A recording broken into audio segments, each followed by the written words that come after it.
Big issue right now, if you're still planning on coming to the Trump rally, is parking. And really no one is immune from the city parking police.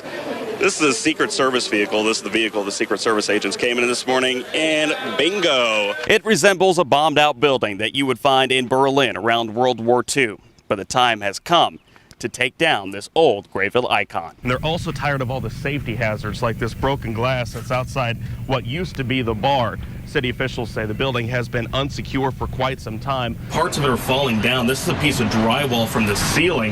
You can see it's not the only piece to have fallen. There's this huge hole underneath the annex building here, leaving the insulation, the electrical, the plumbing, all of it exposed. It's actually kind of hard to believe that something like this exists in the middle of the city. I'm 6 feet 2 inches tall, and even I could get lost in all these weeds, this thick, lush foliage here on the south side of Evansville. Now, also warning drivers not to do what that person did earlier this morning. Again, just a couple of inches of water and your car can be swept off the roadway, especially with the water moving as quickly as it is right now. The Evansville Police Merit Commission is comprised of 3 members. One is appointed by the mayor, another is appointed by the city council, and the other is appointed by the FOP. But Reverend Payne wants to see that number expanded to 7. But the city attorney says there's a problem with that. State law caps the number at 5. Sorry about that, guys. You gotta go. Talking to a lot of people I know in law enforcement, they always say it's a huge responsibility to, essentially help protect the president in a situation like this, but also it's a huge honor. What do you say when a loved one is dying? You can't have love without loss. We die in many ways. But in that loss, some fear death, some await it, is the true test of devotion. And some see it as the beginning of something better. The best marriages are like stories that always seem too short. The Charity Journal, it's got about a 40,000 circulation. His story begins near the end. I would say that people who are married, even 50 years, they're very lucky to have what Dee and I had for 9. Jerry and Dolores Lawrence met in high school, the class of 1961. She later married a policeman, and he married too. She became a widow, and he a divorcee. They met again at their 45th high school reunion. They exchanged vows a year later. We were apart for 45 of our most important years, and we were making up for that. Cod sandwiches and church on Sundays, the two did everything together. Their vows actually meant something. When she first got incapacitated and could no longer walk, and I walked in the room and she was crying. And I said, "What's the matter, honey?" And she said, "I'm afraid that you won't want me." I said, "I'll never leave you. I'm not going to split from you. I want you. I want you because of who you are inside, not what you are outside." Last year, Dee suffered 2 strokes in 3 hours. Her body began to wither. For months, she lay in a nursing home, waiting. If I go, there'll be no one to take care of you. You'll be in a nursing home for the rest of your life. No, I don't want that. I don't want that. I want to die with you here in this puppy's. But there was a problem. Dee's condition required daily care, and Jerry had trouble finding the help. The phone then began to ring. I'm tickled pink she'll be home tonight. Dee came home just in time for Valentine's Day. Hi, sweetheart. Hi, baby. Hello. Welcome home, Dee. After 8 months apart, the two Baby, I love you so much. I love you more. Could finally live You can't. as one. You're not allowed to do that. I walked in, she says, "Well, let's get this show on the road. Let's have fun." You know why she does that? What's that? Because she's not scared of passing away. As the ambulance left, Jerry knew Dee was in caring hands. Thank everybody here. They did this for you. Cleaning and counseling. Hopefully Dee will understand this. This is how nurses Jody Sutton and his wife Kim Why most of us get into nursing is so we can do things like this. spent their Valentine's Day. I stopped to get some medical supplies. I picked her up a dozen roses for him to give to her today, since this is her first full day home. Kentina Chapman had never met the Lawrences. I'm sorry. Sutton met Dee once. You can't listen to Jerry and Dee's story and not be touched. But helping Dee and Jerry, they say, Big smile. just seemed like the right thing to do. I don't have any deeper reason than that. You see, You've had some friends by. Jerry placed a classified ad in the paper looking for nurses. Placing the ad was Sutton was the first courageous. of more than 40 nurses who offered to help Just his conviction free of charge. helped my conviction. I've never done anything like this before. This has been a love story that's been amazing to bear witness to. The nurses provided compassionate care She was singing to her. all day, every day, even as reality began to sink in. Today was really tough. It just hit me. I know I'm going to lose her for sure. And I never went past the point of getting her home. It was to get her home to die, but I never paid attention to that. For 2 weeks, Can I have a kiss? Dee rested comfortably. Her Valentine's Day roses began to wilt. And so did You're at peace now, baby. she. Straight on back.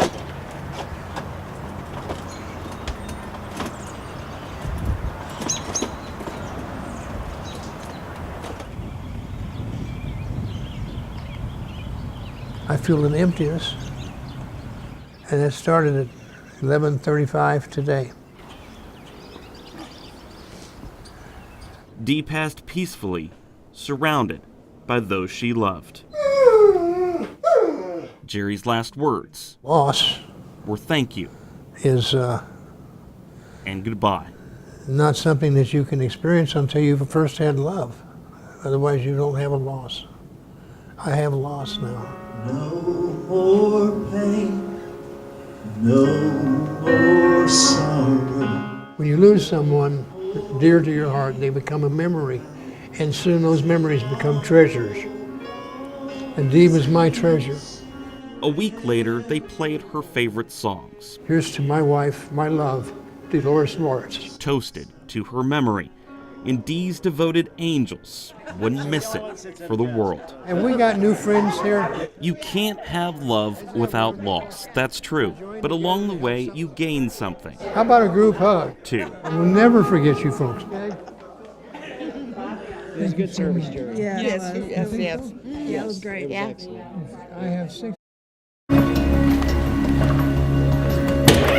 He was born with mud on his boots. For John Lukey, it was part of growing up. I've had this mentality, and I think I gotta thank my parents for this, is that my name means more to me than the money. If I do a job, I say I'm gonna do it, I stand behind it. Lukey could have inherited his father's St. Louis area trucking business, but instead he decided to dig his own way and start his own. I'm the one guy, one-man band. Business was good, so in 2011, Lukey decided to invest. He purchased 2 large pieces of equipment, including a Caterpillar 289C compact track loader, similar to this one. It was brand new. Total value, I think, on that note was $162,000. It was the largest pieces of equipment I bought at the same exact time, and my monthly payments was like $4,000 a month. At first, I didn't think I could really swing it, but I just had to have that motivation, saying I have to find the work to pay them, Like buying your first car, Lukey was proud of what he had accomplished. Not one payment. The machine had 75 hours on it. But his biggest moment turned into what would become his biggest setback. We left him out there overnight, every night, no problems. Came back, they're in the same spot. Then over the weekend, we came there Monday, and I was going to work it, and then I couldn't believe what I saw. It was gone. It was missing. I mean, it just, you see the tracks just lead right out to the parking lot, gone. He would never see it again. Police in Chesterfield, Missouri took a report, but by that point, authorities believe Lukey's equipment was 175 miles away in Vandenberge County, Indiana. I'm one of those guys that's just more of a worker, and I believe if you do good, you get treated good, and nothing bad is going to happen. Well, come to find out, that does happen to anyone, I guess. Lukey would not be alone. Over at least 3 years, detectives say there would be nearly a dozen victims, including dealerships and construction sites. The theft ring, allegedly masterminded by Thomas and Andrew Elpers, spanned 4 states. They probably sold them to people at a very discounted price where the people may or may not thought something was up with it. But that's things that we're working through, who purchased it, how they purchased it, to figure if other people will be charged with buying these stolen pieces of equipment. Some of that stolen equipment was apparently found in Morganfield, Kentucky. On New Year's Eve, detectives arrived with 2 flatbed trucks in tow. The equipment they seized that day was recently purchased by the Union County Fiscal Court and Judge Executive Jody Jenkins. What we would consider a reputable, company or group. But records show it was neither a company nor a group. It was one man, Jason Habermel, who did business as Habermel Equipment. The Kentucky and Indiana Secretaries of State and the Vandenberge County Recorder's Office say there is no documentation that shows Habermel Equipment ever existed, but Union County government officials did business with him anyway. According to documents obtained by Eyewitness News, the county purchased 6 pieces of equipment from Habermel over a 6-month stretch in 2014, spending close to $100,000. In early April, records state Union County purchased a 2012 Case 50XB tractor. That model does not exist, but Case does make a CX50B model. Records show Union County paid $19,500 for it.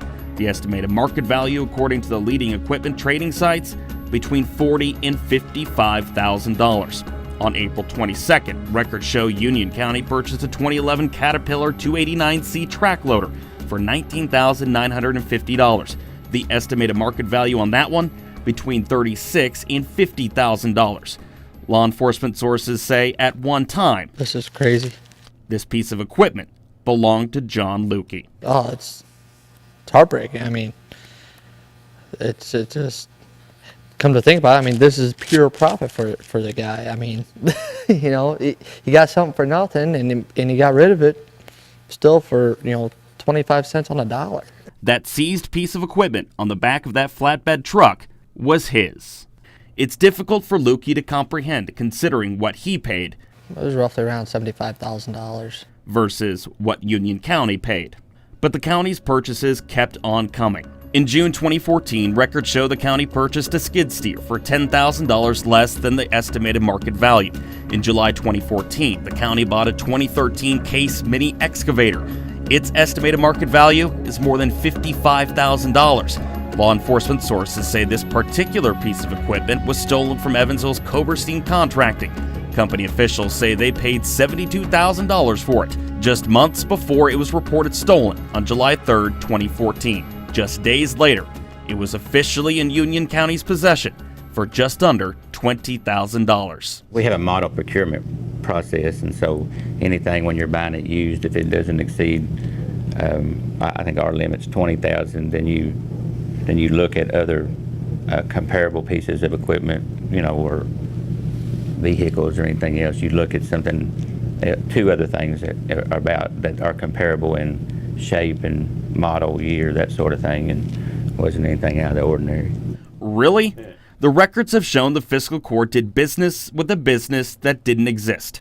The equipment was significantly below market value, and all of it was sold for less than $20,000. Kentucky state law requires anything above that to be bid out by the fiscal court. Before we uncovered this information, we interviewed Jenkins, who denied knowingly purchasing stolen equipment. Did the county purchase this equipment knowing that the equipment was reported stolen? Oh, no, it was purchased in good faith. No, it wasn't anything like that. It's just some language that they had. So we brought our questions to him again at the next fiscal court meeting. Any other question or comment that I may or may not answer very well? Hey, Jody, how are you? Good. Happy to see you. Afterward, we asked Jenkins to answer some of our questions. Yeah, I got an email yesterday. Do you have a few minutes where you can ask you a couple questions? I'm just going to let you. He agreed before being whisked away by County Attorney Brucey Moore. She came out a few minutes later, but Jenkins did not. And we refer any other comments to, I think, the investigating agency. So you guys are not going to comment on this at all? We asked about the equipment being bought for significantly below market value, but Moore did not waver. So I would just refer any and all other comments to the detective that's investigating the case. So, Excuse me. what about this? This is one of the serial numbers on the vehicle. This picture, obtained by Eyewitness News, shows the serial number of one of Union County's purchases, the Case CX50B. It has definitively been altered. 7 and a G, and whatever this number is, I mean. It is almost indecipherable. None of the numbers, I mean, are perfectly straight. I mean, they're altered. I mean, they look like they've been re-stamped You're putting something in front of me that I have never seen before. So I think that's unfair. And again, I wish you would talk to Detective Hands, who is standing in the hallway. We will, but all right. Thank you. We'd like to talk to you right now about it because there's some it. serious questions about this equipment. Would you purchase that equipment? No. We've answered those questions with our open records request. But you're not answering these questions of, were there any red flags about this equipment? I'm not, as county attorney, I cannot answer any of those questions. And she never did. Jenkins also apparently never left his office, which is located just down the hall. When something's too good to be true, it is too good to be true, you know. Having his equipment stolen set Lukey back financially and delayed production. The insurance company, he says, eventually replaced it. I had my insurance company for, 4 or 5 years at the time, and when we renewed that next year, they felt like it was I was too high of a risk. After digging himself out, business is good again, Lukey says, and he's not overly bitter about it either, because when you think about it, it's not about the money in your pocket, it's about the mud on your boots. And it's in my blood. In a sense, cars are like people. They work best when the parts work together. But now and then, they need a little help. Love the work, love the job. And Austin Frazier is beyond happy to do it. I like making things work and work right. I've always loved fixing things that are wrong with cars. He hasn't been at Kenny Kent for very long. And if first impressions are anything, wow. And now he just feels a part of the crew. Austin's doing all right. You go to bed tired and then you wake up refreshed in the morning, ready to do it again. And to see somebody come in with that enthusiasm for automobiles, not let his disabilities hold him back, it's phenomenal. Sure, he gets around differently, but there's nothing that they can do that he can't. If you're doing your job, then they'll love you. Thanks in large part to people like Jonathan Walker. If he wants to go into automotive, he's going to have problems. And then when they offered the opportunity to build the chair, I was just all over it. Ivy Tech professors had an idea, a wheelchair that would allow Austin, who has spina bifida, to stand. Walker ran with it. Man, I thought that was something out of a Michael Bay movie. I didn't know what that was. That was like Transformers, like... Using the help of Ivy Tech robotics, welding, and automotive students, the chair came together just in time for Austin's graduation. I was like a deer in headlights when they started building it. Well, you to do something to help somebody else out, go ahead and do it. You'll end up helping yourself out more in the long run. Walker was able to recognize Austin's challenges. Everybody has to overcome something. Because he, too, has had his own. I was in a motorcycle wreck about 16 years ago, and being in the wheelchair, I realized I was very limited on a few things. Realized it's not necessarily all about money. It's about the experience and the realization that there's more to life than yourself. There's something tangible here that folks get the opportunity to learn and put into practice, and that really is what sets Ivy Tech apart. Austin merely wanted the chance at independence, a chance at a career. Oh, man. A custom-made chair. I named it after my grandma. Provides it. She always said you can be what you want to be. Cars are like people in a way. They're at their best when the parts help one another. It's determination is what really counts. In Evansville, Jordan Vandenberge, Eyewitness News.